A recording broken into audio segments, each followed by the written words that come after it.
So I'd like you to just go ahead and when you're ready, just take a comfortable breath in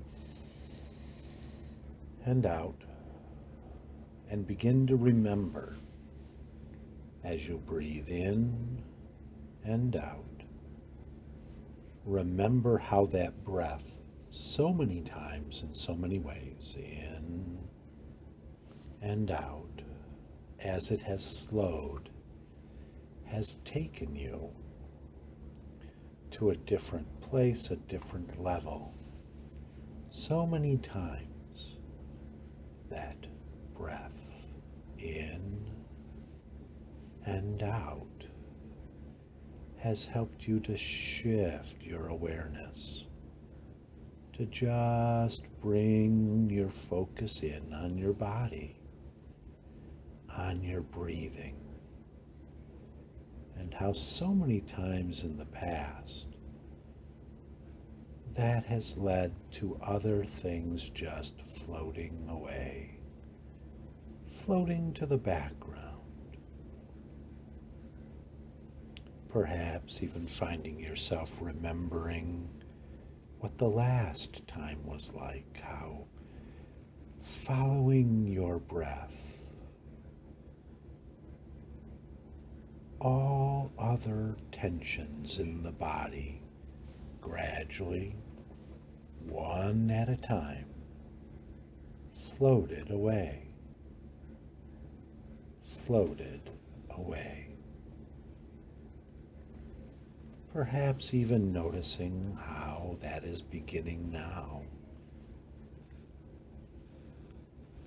how it's spreading from the head to the neck, how those tight, tight shoulders are just becoming more of something else than that tension there, shifting, releasing, letting go. Remembering that time, how each and every breath took you closer to the point of your body being so relaxed and comfortable that your mind joined in. Remember that feeling of feeling like Klonapin without having to take the pill, and what that was like that time. To know that your breathing was leading you to this place, a place of a natural calm instead of a chemical calm, and how that lasted even after the session ended. Remembering what that felt in your legs, in your back, in your arms, your whole body, carrying that out of the session, carrying it through that day and into the next day, finding your reactions shifting, your body releasing, all becoming calm.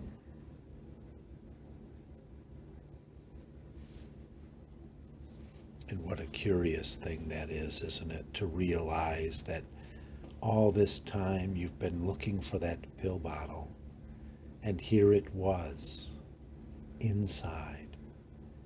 And isn't it interesting, too, that that pill bottle gave you relief for 4 hours, 6 hours, sometimes even 8 hours.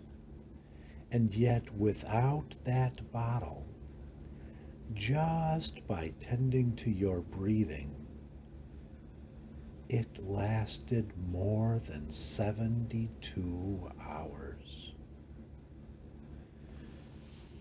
And isn't it interesting how much more 72 is than 4?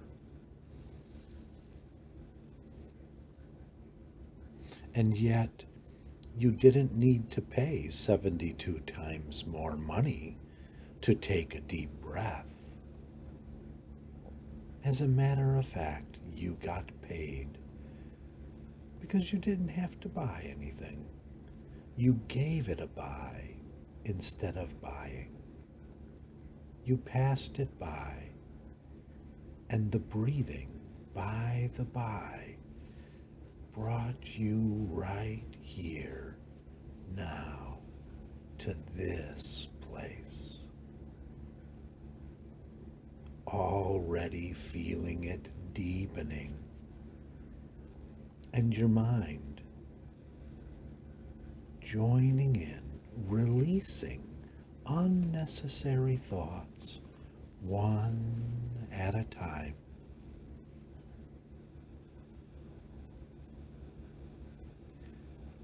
Because the thoughts can still be there, we don't need to chase them away. The thoughts are just thoughts, they are not us. Kinda like flies on a summer day. You can step away from the flies and look back, and they're still zooming around the pickle left on the picnic tray. They'll be there when you come back, but no need for you to take those flies with you. No need for you to carry them with you. They can be let loose, because you'll know where to find them. In the by and by, on the fly. Thinking about what it's like to be with friends in water,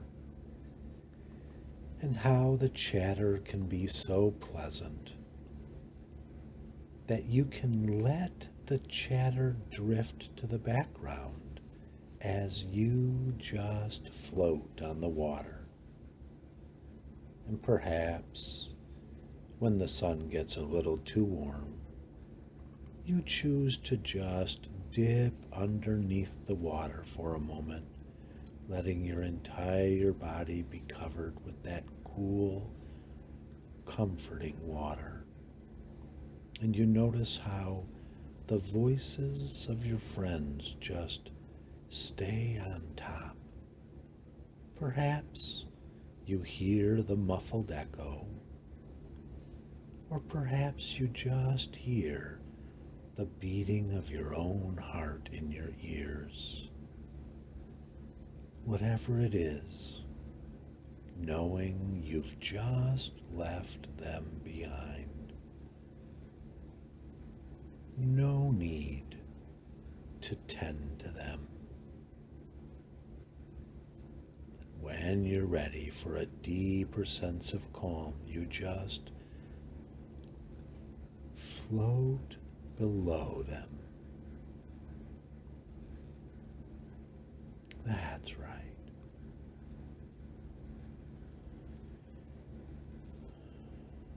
Your mind fully awake, fully alert. Your body relaxed like a cat, ready to be alert whenever it needs to be, and yet totally limp, loose, and relaxed at this moment.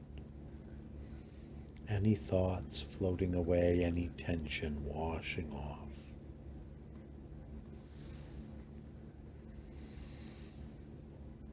And isn't it interesting how in this time, in this place, just floating away from any issues, problems, or tensions, that you can notice being relaxed is the first step to being strong.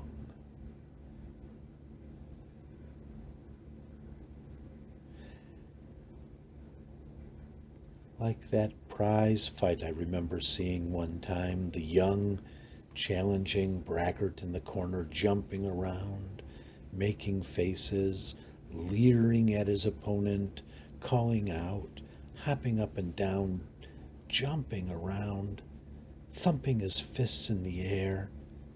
The bell rings and his opponent just calmly walks to the center of the circle and takes a deep breath while that young challenger races out, making all these fancy gestures.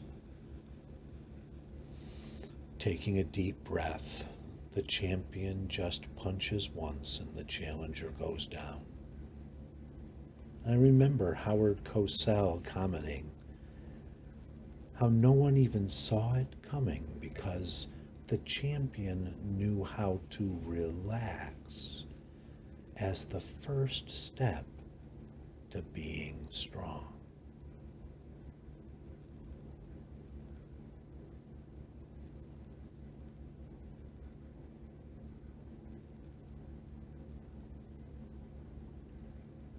And I wonder what that has to say about this situation here, of how people often get confused and think they need to hold on to tension to be ready. I remember someone one time talking with a friend about this upcoming stress and that upcoming stress. And the friend was just relaxed, nonplussed. And finally, his friend said to him, "Why aren't you worried?" And he said back, "I'm sorry, would worry be helpful?" And his friend said, "Well, of course. If you worry, you'll get ready." And he said, "I choose to be ready without the worry. I have better things for my mind to do than worry. I just prepare for what is likely and don't worry about the rest." That was someone who knew how, in the middle of a stressful day, to stretch, yawn, and take a brief nap while everyone else was too stressed to do anything. Coming back later refreshed with a fresh mind while the others were just more worn down. And isn't it interesting? Isn't it curious that we can take a deep breath and naturally sink to a level of relaxation and release that lets us be sharper, safer, better prepared without the worry?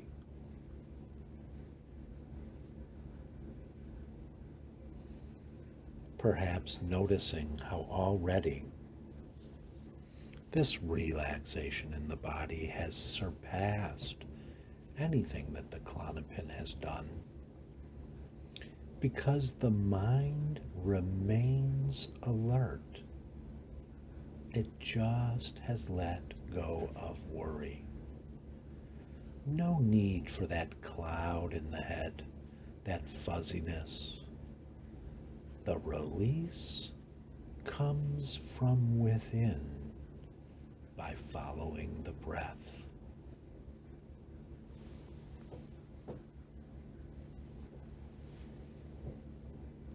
And with each and every breath at this point, your body, remembering this lesson for a moment, imagining your muscles taking this message in now. That releasing tension is the key to safety, security, and strength. And isn't it interesting listening to someone today talking about the pluses and minuses of a Tesla? Someone challenged him and said, "But I've heard that you have to plug those in and let them charge overnight." And he said, simply, Would you rather plug in and recharge all night long? Or would you have to constantly stop at a gas station while you're awake? He knew the secret to letting that car rest all night in order to be more productive during the day. Isn't it nice to know that you can plug the car in and just merrily not think about it again? 1 hour, 2 hours, 4, 6, even 8 hours, just letting it take care of itself, doing its diagnostics, charging its batteries, refueling itself without a care or worry. But this person said back to him, yeah, but what if you need the car in the middle of the night? And the man laughed and he said, I've had this car for 136,000 miles. I've only needed to drive it in the middle of the night twice. And all I had to do was unplug it. And his friend did have to chuckle at that point and offered the story of remembering being woken in the middle of the night by his wife, whose water had broken and needed to get to the hospital, and they rushed out to the car to find that there was only a quarter a tank of gas. And the whole time they rushed to the hospital, he worried, staring at that gas gauge, because his friend had learned that there was value in plugging things in and recharging at night, every night. In an emergency, the car is already charged up and ready. And if not an emergency, then there's no need to worry.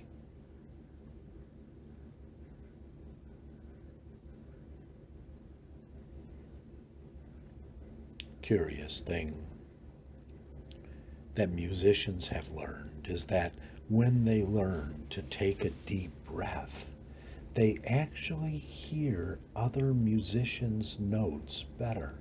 Their hearing improves when they release unnecessary tension. And you and I know that we all have living within inside our brain a sentry that comes awake when the rest of the brain goes offline. A sentry who comes awake and uses that improved hearing that comes with relaxation to listen for any problem sounds. That inner sentry inside of all of us that comes awake can also use that relaxation for improved ability for the skin to sense problems, for the stomach to become aware of problems. However, if we don't turn that sentry on, if we refuse to let the sentry come on duty, we find that we wear ourselves out.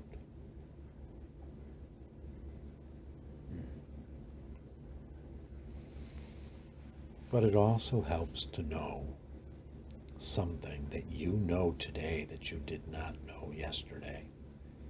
And that was that nothing bad happened to you last night.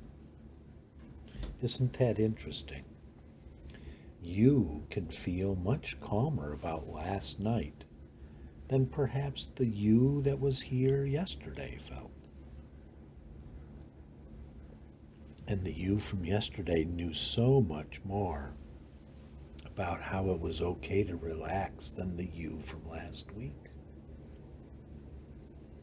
And how interesting it is that anxieties from the past can seem so less anxious, so less worth the worry than they seemed beforehand.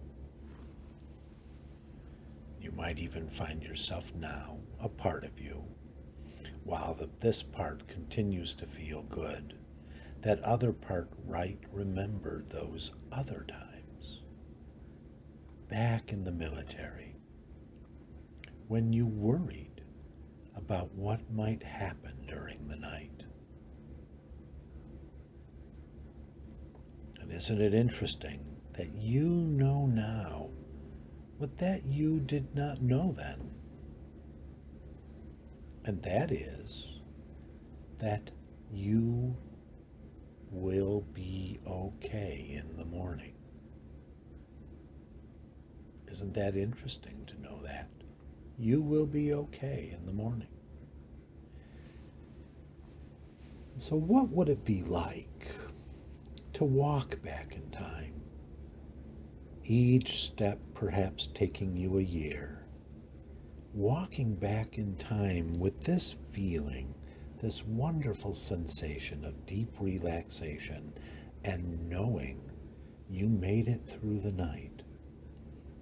Walking back each step, 1 year back, getting closer and closer to that you that looks younger and younger as you look at that younger you, younger and younger, until you just see a 19-year-old kid who thought he was a man, and you look at him, 20-year-old, 22-year-old, so young, so much life ahead. Their face so flush, no wrinkles, the hair so thick, and those eyes so full of wonder, but also a little worry. You might feel some empathy for that young man, that boy. But it's hard to feel what he was feeling because you know he's going to make it through. Perhaps you might even motion him over. You sit down and you pat on the seat next to you and he sits.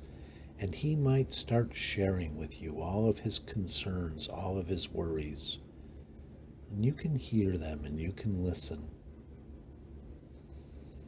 His worries about, am I going to go to Vietnam? Is my wife okay at home? Is she going to leave me because I'm here and I'm not there? Am I going to be okay? And as he talks, you can feel great compassion for him, great caring for him. But also, you discover you don't feel any of the anxiety. Because you know, don't you? What he doesn't know yet, but will when it's time. That he survives. You might even notice that he's become afraid about night, about sleeping, and that it seems all these other soldiers around him seem to be struggling with the same thing. Bad things happen at night, they whisper to each other, or even just say it to each other with a look in the eye. They go to lectures where they get taught the evils of falling asleep on duty. They hear horror stories about all the things that happen at night, and as he shares these, you can see that they make him anxious, and you discover they don't make you anxious. Because you know, don't you? That might be true for others in another time, in another place. But he does not have to worry about the night. Finding yourself curious about that feeling and wondering how to share it, you might even put a hand on his shoulder and start to share with him what you've learned about how to calm yourself. You might share with him what you've learned about how to follow your breath so that you can float down below the worrying thoughts. You might even choose to share the words with him about sleep and rest and how good it is to let nightmares happen when you're deeply asleep instead of waking up during them. You might let him know what you've learned about how doing breathing before sleeping can help it be so much better, about how the nightmares will not harm him, so that he knows deep inside he does not need to fear the dreams anymore. Perhaps you even let him know that life gets better and that a lot of his worries about his life, about his wife, about the night turn out not to be as necessary as he fears they are. But even more importantly than knowing that, because that's just in his head, and you can see his head almost glowing with the knowledge, it doesn't seem to penetrate down into his heart. Notice that deep sense inside of you of feeling safe in the past, of feeling secure, the feelings that go along with knowing because it's already happened. And perhaps reach inside yourself, scoop some of that out, and reach over and put it on his chest. Hold it there as it absorbs into his skin. See it flowing into his skin, moving into his heart pumping this feeling of calmness and knowing in the long run things will be okay. Flowing in through his skin into the heart and the heart pumping it through his body. Notice his face softening. Notice him now as he lets go of those fears, actually looking stronger. Actually looking stronger. The more and more his face smooths, the more and more his heart knows he is safe. The more and more that fear of the night gets washed away, the stronger, the more secure, the safer he is. You pat him on the shoulder again and let him know that he can carry this feeling with him tonight, tomorrow, through the next day, as long as he needs to, and that each and every time an anxiety rises up that's unnecessary, he just floats below it to where he can feel strong and respond adequately and appropriately instead of with anxiety. You let him know you'll check in later, but that he has everything he needs because he now knows what you know. That for the next day, the next week, the next month, the next year, the next decade, the next 2 decades, 3, those fears turn out to be unfounded. And deep, complete sleep helps him be safer, stronger, healthier. And now that his heart knows that, won't it be interesting to see what happens at night? Now that he no longer needs to fear the nightmares or feel that sleep is the enemy. All he needs to do is plug into his recharger at night and wake in the morning refreshed, knowing that any alarm that goes off during the night that's appropriate will bring him to full alert attention, ready to go, ready to do what needs to be done. And so coming back from that now, bringing that back with you at whatever level makes sense, finding that your conscious mind will remember the parts of this that are appropriate, and anything that needs to happen in the background can gradually float out of the conscious mind, staying in the conscious mind, staying in the unconscious mind, helping all this happen in the background. Better sleep, better calm, and the ability to use the breath to replace Klonapin with something so much better. Coming back now as I count from 1 to 5.